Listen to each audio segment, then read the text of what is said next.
Hi, this is Dr. John Grazel, and this is a synoptic video on a particular methodology, and it's called community-focused principle-based development.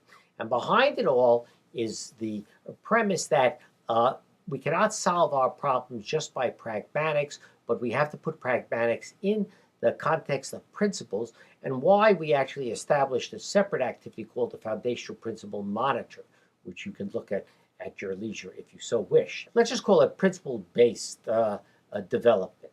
What this does is principle-based development draws strongly on moral beliefs, concepts of virtuous behavior, the exercise of humanistic feeling and empathy for other, as well as sound logical thinking. And it recognizes that religious, spiritual, and emotional, as well as intellectual understandings really are the foundations for motivating individuals and individuals when they work together as groups. What characterizes this principle-based development methodology is not any particular principles, but that it takes as its foundation that there is a universal capacity to ask why and to seek for meaning in life. And this exists everywhere in the world. And in fact, particularly as an anthropologist, one learns the amazing ability to cross cultures as long as one searches for that fundamental question without insisting on your culture's answer. So this critical element does not decide for groups or individuals what these foundational principles are or what their priorities should be. Rather, what it does is it recognizes and encourages the process of searching for principles and for finding those principles and trying to apply them to your life as being the fundamental shared exercise that can bring people together. It postulates that trying to act morally has to actually precede dialogue and discussions about what is right or wrong. To discuss what is right or wrong, if you don't have your foundational principles of morality in place, is purely an exercise in discussion and debate. At present, though, in fact, the operative assumption of much human interaction is that the deeper we delve into these type of personal beliefs, the harder it actually is for different people to agree. So we say, stay away.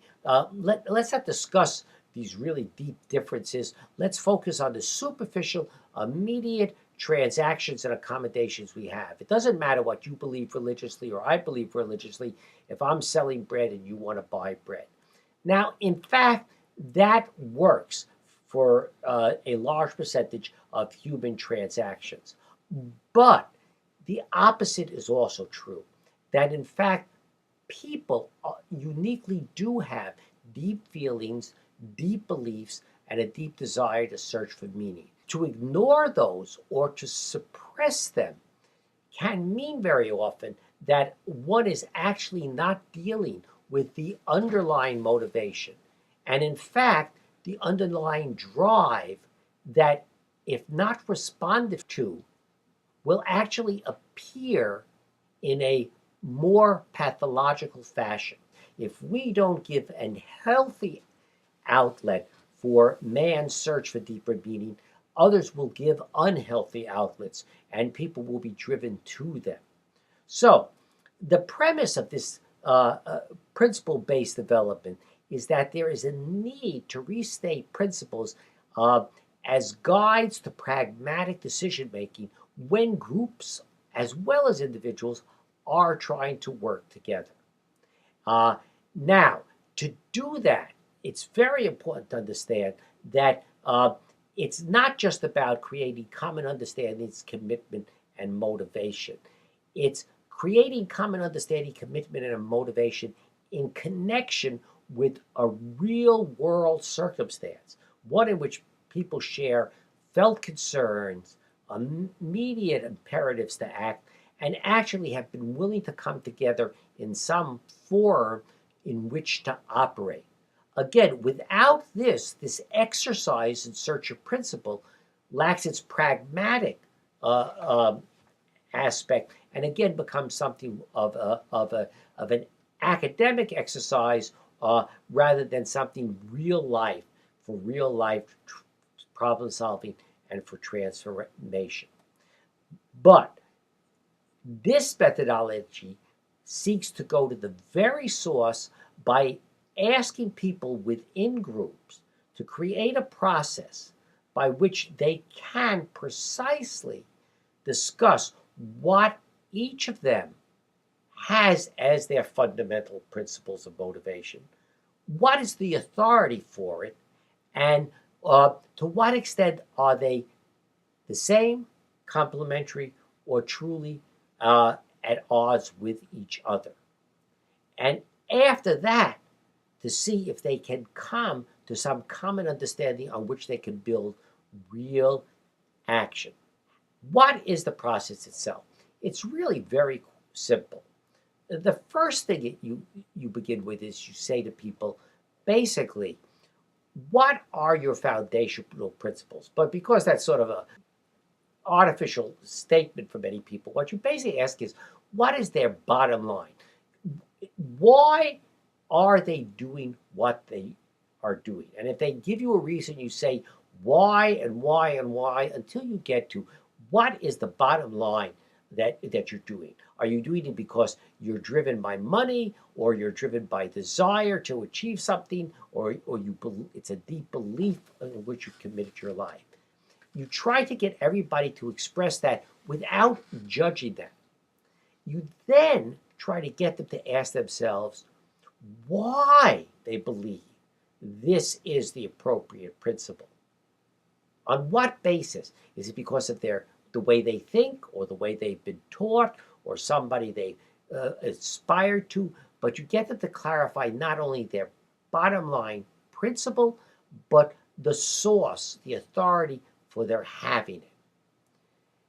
Then you ask them to express together and share how they believe that principle, if it really is in effect, would be applied to their lives, specifically in terms of the activity that's bringing them together.